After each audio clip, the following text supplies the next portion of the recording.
Studios in Washington is author and historian Dr. Webster Griffin Tarpley. Many thanks for joining us here on Press TV, Dr. Tarpley. Now, some analysts believe that a buffer zone would be a declaration of war on a part of the Turkish government, as it would require the militarization of the border area. Do you agree with that assessment? I think that's right, and that may be even understating the danger. This is an act of incalculable folly on the part of Prime Minister Erdogan and Foreign Minister Davutoglu. I've been looking at reports from the Associated Press, from Reuters, the Washington Post, all suggesting that there's been a meeting between Obama and Erdogan on the occasion of that conference on controlling nuclear materials in South Korea, and that some kind of a deal has been struck in this direction. And we should be very clear. The so-called buffer zone is a euphemism for an act of war. It means occupying a strip of Syrian territory. The idea being that the NATO-backed death squads, along with their fellow travelers, the various deserters and fanatics and other people, mercenaries that they've accumulated, would then use that buffer zone for further actions against Syria. But if you do that, of course, you've simply moved the line, and at that point it would become a fighting front, and if the Syrians shoot back, they'd be shooting against the Turkish forces. So it's a big step towards war. Maybe not automatically, but one or two steps further down the road, you can see a war. I recall a conversation I had last November in Beirut with General Aoun of Lebanon, very experienced military man. He pointed out that Turkey is the last country in the world that should be looking for foreign adventures like this. They have one split, which is between the political parties, which are Islamic, and the generals, which are secular. But they've also got a 25% of their population who are Kurds. Now, if it looks like Syria is going to break up and be attacked by NATO, the Kurds will rise in rebellion, and that rebellion will spread into Turkey. Well, yes, that brings me to the next question, Dr. As most rebels are from a Kurdish background, would you also say that this may be a step two in Western plans for propping up a pro-U.S. Kurdish state in the region? If you get a de facto Kurdish entity in northern Iraq, a de facto Kurdish entity in northern Syria, then there's going to be a gravitational pull on the Kurds in Turkey to join that, to say nothing of Iran. And you can see through this what the goal of the imperialists is. The adventurism and the lunacy of the imperialists has reached a new height. The rebellion in Syria has essentially been defeated.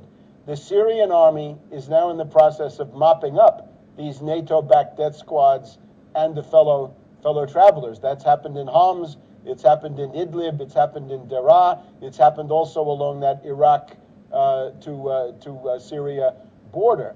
But now, in some bid to snatch something from the jaws of defeat, Obama and Hillary Clinton seem to be shooting the works. But they're doing it at Turkish expense. This is the key thing. This is known as buck passing. This is essentially playing Turkey against Syria and possibly other countries with the goal of destroying all of them. This is the kind of thing that Zbigniew Brzezinski is noted for. Don't have the U.S. attack Syria or some other country, maybe Iran, but get Turkey to do it, and then you can arbitrate the entire thing. You can destroy all of the parties involved. Hello everyone, welcome back to GGN. This is part 2 of these news bulletins for today, June 29th, 2012. Alright, so I know some people hate Tarpley, some people love him, some people don't care too much about him, but I just thought I'd include it in there because, you know, it's a good timeline. It does let you know what's going on. That's why I like covering this Middle East stuff, because it's interesting what's going on, and eventually, it doesn't directly affect us here in the United States, but it's good to know, get a pulse of what's going on in the world, especially something that can spark off a nuclear war, right? Because you will know probably before a lot of other people who read the mainstream news and just watch television. You're going to have a pretty good idea of how close it's actually getting to this. So, as it was covered in that first video, Turkey wants to create a buffer zone on the border with Syria. Turkey's negotiating with the United States and NATO to create a buffer zone on the border with Syria. To this end, Turkey has been drawing up military equipment to the border for several days, a senior official of the U.S. Department told Turkish Vatican newspaper. Of course, the official said that Turkey has also demanded NATO member countries to create a no-fly zone over Syria. And lastly, in turn, an unnamed Turkish diplomat directly engaged in the Syrian crisis confirmed that creating a no-fly zone over Syria is really being discussed. Bashar al-Assad will annihilate terrorists in Syria. That's what he says. He has a duty to annihilate the terrorists to protect his people, and ruled out any solution to the crisis imposed from outside the country, including Russia. Said that they will not back him still. But they are. Russia is meeting with Hillary Clinton, and Turkey's out in Switzerland. Yeah, I think it's like their vice premier or something like vice president, vice premier in Turkey. Their next main guy is in Switzerland, so he's probably working up a deal with the Central Bank of the World, the Bank of International Settlements, to see how much loans they can get for arms. And yeah, Russia's trying to push that Annan plan. That's not going to work. It was never meant to work. It was meant to buy time so they can get all the rebels in there, create more instability, so they can get a regime change. You know, it's like if the West really wanted to end, if they really wanted the violence to end, they wouldn't really care about regime change, but all they care about is creating the violence so they can get a regime change. So 190 killed in Syria uprising's bloodiest day. So Assad will annihilate terrorists in Syria. Well, he has. It says as many as 190 are believed to have been killed in Syria yesterday, including up to 139 civilians. Well, most of these people that are the quote rebels are civilians. So, and what activists said was the deadliest day of the uprising so far. It's not an uprising, right? It's not a spring uprising, an Arab Spring. Well, it is kind of. It is the same type of intelligence, Western-backed, basically operation. It's an invasion. So it says here, yeah, casualties poured in from across the country. It says here, as Assad's forces clash with the invaders, basically the terrorists, the Free Syrian Army. But it says here the heaviest were the most Sunni city of Douma. So yeah, you know, remember what I said in the last video, sectarian war, civil war. Turkey deploys anti-aircraft guns, rocket launchers to Syrian border. Troops are piling up on both sides of the Syria-Turkey border as tensions escalate. Both Turkey and Syria have reportedly sent troops to their shared border in the aftermath of the downing of a Turkish jet last week.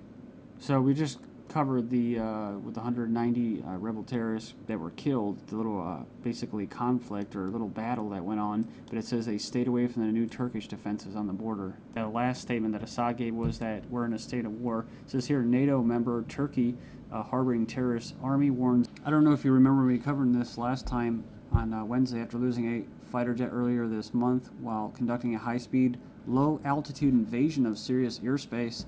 Turkey has now pledged to treat any Syrian operation along its border as a military threat.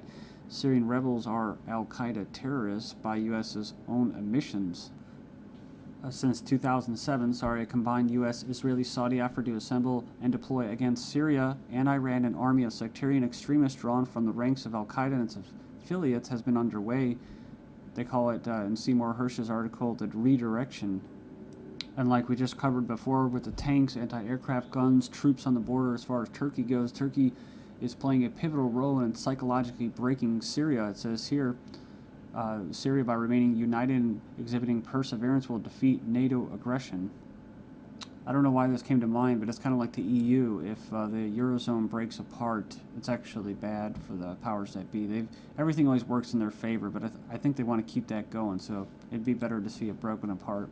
Just like with Syria, it'll work in their favor if they break up Syria, right? Or even if they stay together, they probably still work into their favor. But it would be better if they can stay together and NATO loses. Well, I just thought about it. This is a very extremist statement. You know, I could be hauled away for that. Then we have this. Syria needs a vigilante to save its people. Says the world should bypass the United Nations because it's politically paralyzed. Ooh, see, the UN isn't strong enough. I love these arguments about the United Nations not being strong enough. They want them to have fangs, is what they want. And this is the thing. You'll probably never actually see the United Nations get that much power because there's so many people that are in fear of global government as if it doesn't exist. So they like using these these councils and these NGOs and stuff like that as little proxy governments, you know, to basically supersede national sovereign governments. A vigilante that defends the innocent when the police can't or won't is not a villain. He is a hero. So it says here, IDF fears terror attacks on Syrian border. It says here, Israeli army officials say global jihad may take advantage of the possible regime change in Damascus to launch cross-border attacks from the remote region. So gunmen kill university professor, family members in Syria's Homs. It says here, armed groups assassinated a university professor and 5 of her family members on the outskirts of the central city of Homs Thursday, state-run Sana news agency reported. He was a professor at the Faculty of Engineering and Petrochemical, was killed when armed groups, as the rebels, stormed the house and shot her along with her family members, including 3 children. So Syrian government forces clashed with the armed men after the murder, killing 10 of them. Well, they killed a lot more. Remember that number earlier. It says here, Mossad blamed again after killing a senior Hamas agent. The death of the agent at his home in Damascus has sparked a series of claims and counterclaims about the identity of his killers, with some officials in the militant group blaming Mossad, Israel's intelligence service. Alright, so here's something interesting that I found about this whole Turkish jet that was going down invading in Syrian airspace. Plane shot down by Syria was not carrying any weapons, says the Turkish, was this foreign minister. So, and then I found this. Helmet found, but no pilots. So there was no weapons, and there was no pilots. So what the hell kind of plane was this, right?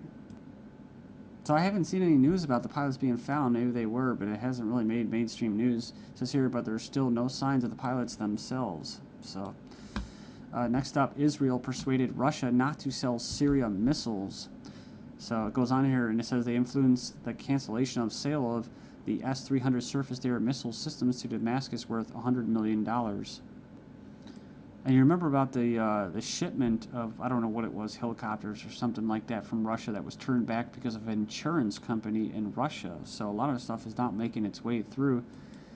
And I don't know if it was, Russia actually got persuaded or basically they were kind of coerced. But it says here, Russia approves a NATO hub. I mean, remember Canada, the story about Canada and Russia doing surveillance ops over there for their military and critical infrastructure? It's like, what the hell, dude? But it says here, Russian government has given approval for the United States and NATO allies to use the Russian air base at the Volga city as a hub for transits to and from Afghanistan. So yeah, it goes on here to spark protests in the city, and they said here that the officials have sought to allay fears that the hub would turn out to be a fully fledged base, like Iraq, right? Or like Afghanistan itself in the mission that we're going to be pulling out. Well, they're never going to, and they've admitted that. India seeks larger role in stabilizing Afghanistan after NATO drawdown. So you go, India now in the picture, and Russia for Afghanistan. Officer, we are preparing for possibility of war, so Israeli Defense Force says he's bracing for the likelihood of a terror attack on Syrian border. So Israel is preparing for war. They're holding the biggest exercise with the United States. They got U.S. troops over there. Saudi king puts military on state high alert. So the king has reportedly ordered security forces to be on state of high alert due to what they consider tense situation in the Middle East. So the Chinese army is saying that war with the United States is imminent. He offered an alarming assessment that the future conflict with the U.S. is coming as a result of the U.S. containment policies, maybe the South China Sea. Machine guns, not just for soldiers anymore. So it says here that they're actually looking at Gatling machine guns. So online netizens are saying, well, who are the police going to be mowing down with this gun? China starts combat-ready patrols in the disputed Yellow Sea, while South Caucasus countries' integration into NATO discussed in Brussels. And look at this. Russia gets its armed forces ready in the Caucasus. Talking about NGOs earlier, Parliament of Russia to label externally funded NGOs as foreign agents. They would have to disclose their functions to Russian citizens, and the law already exists in US, France, and Israel. Then we have Iran ships to be equipped with 300-kilometer anti-radar missiles. Panetta pleads for missile defense dollars. This is for the NATO missile shield in Eastern Europe. Turkey to pick new missile defense systems soon.